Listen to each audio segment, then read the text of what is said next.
A few moments later. Assalamualaikum warahmatullahi wabarakatuh. Kami dari kelompok B akan mempresentasikan materi yang berjudul Kontrol Glukosa Darah dan Manajemen Hipoglikemia.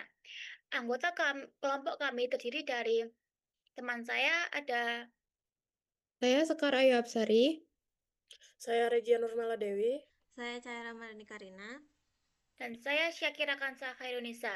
Pada presentasi ini, kami akan membahas kasus pasien diabetes yang sering mengalami hipoglikemia, pentingnya pemantauan glukosa darah, mekanisme kerja insulin, faktor risiko hipoglikemia, serta alasan perubahan terapi insulin dapat memperbaiki kondisi pasien. Slide selanjutnya.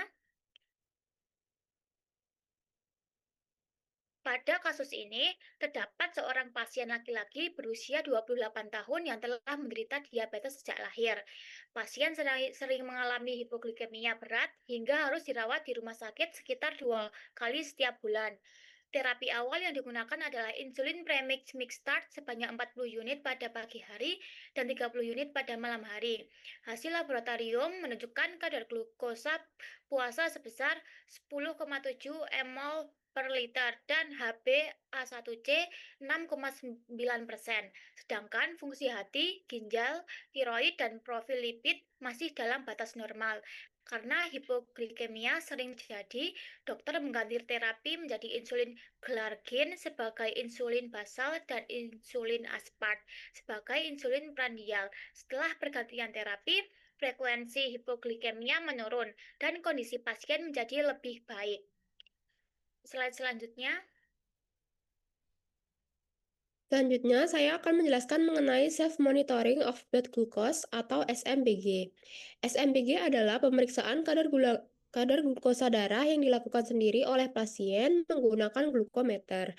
Menurut pedoman American Diabetes Association, SMBG memiliki banyak manfaat, yaitu memantau kadar glukosa darah secara rutin, mendeteksi hipoglikemia maupun hiperglikemia terlebih awal, membantu menyesuaikan dosis insulin, mengevaluasi pengaruh makanan dan aktivitas fisik, serta membantu mencapai kontrol glikemik yang lebih baik.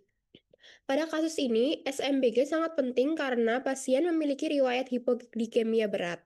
Dengan melakukan pemeriksaan secara rutin, pasien dapat mengetahui kapan kadar glukosa mulai menurun sehingga tindakan pencegahan dapat segera dilakukan. Next. Lalu bagaimana insulin mengontrol gula darah? Insulin merupakan hormon yang berfungsi menurunkan kadar glukosa darah. Mekanismenya dimulai ketika insulin berikatan dengan reseptor insulin di permukaan sel, sehingga mengaktifkan jalur sinyal di dalam sel. Akibatnya, protein GLUTA4 berpindah ke membran sel otot dan jaringan lemak sehingga glukosa lebih mudah masuk ke dalam sel. Selain itu, insulin juga merangsang pembentukan glikogen di hati dan otot sebagai cadangan energi serta menghambat pembentukan glukosa baru di hati. Melalui mekanisme tersebut, kadar glukosa darah akan kembali ke kisaran normal. Selanjutnya, faktor risiko hipoglikemia. Hipoglikemia dipengaruhi oleh beberapa faktor, baik yang berasal dari terapi maupun kondisi pasien. Dari faktor terapi, risiko meningkat apabila dosis insulin terlalu tinggi, pasien terlambat, melewatkan makan, melakukan aktivitas fisik yang berat, atau dosis insulin tidak sesuai dengan jumlah karbohidrat yang dikonsumsi. Sedangkan dari faktor pasien, risiko hipoglikemia meningkat pada pasien yang memiliki riwayat hipoglikemia sebelumnya, telah lama menderita diabetes, atau mengalami gangguan fungsi ginjal maupun hati. Karena pasien dalam kasus ini memiliki riwayat hipoglikemia berulang, maka ia termasuk pasien dengan risiko tinggi mengalami hipoglikemia. Mengapa terapi insulin memicu hipoglikemia? Pada kondisi normal, saat kadar glukosa darah mulai turun, tubuh akan mengurangi produksi insulin sehingga kadar glukosa tetap stabil. Namun, pada pasien yang menggunakan insulin suntik, insulin berasal dari luar tubuh sehingga kerjanya tidak dapat langsung dihentikan. Akibatnya, glukosa tetap masuk ke dalam sel dalam jumlah besar, sedangkan produksi glukosa oleh hati tetap dihambat. Jika kondisi ini disertai keterlambatan makan atau aktivitas fisik yang berat, kadar glukosa darah akan semakin turun sehingga terjadi hipoglikemia. Adapun gejala awal meliputi berkeringat dingin, gemetar, jantung berdebar, rasa lapar, dan lemas. Jika tidak segera ditangani, pasien dapat mengalami kebingungan, sulit berkonsentrasi, kejang, hingga penurunan kesadaran. Oleh karena itu, pasien harus mengenali gejala-gejala tersebut agar dapat segera mengonsumsi karbohidrat cepat serap sebelum kondisinya menjadi lebih berat. Selanjutnya, slide selanjutnya.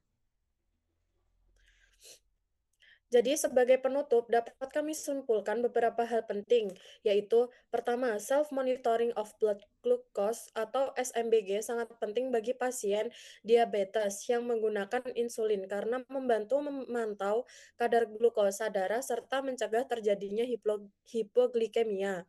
Yang kedua, insulin bekerja menurunkan kadar glukosa darah dengan meningkatkan masuknya glukosa ke dalam sel dan menghambat produksi glukosa di dalam hati. Ketiga, hipoglikemia dapat dipengaruhi oleh berbagai faktor, seperti dosis insulin, pola makan, aktivitas fisik, maupun kondisi pasien.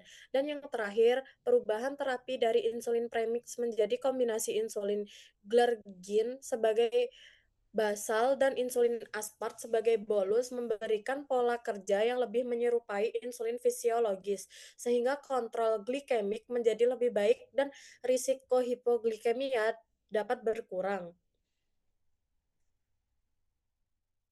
Demikian presentasi dari kelompok kami. Terima kasih atas perhatiannya.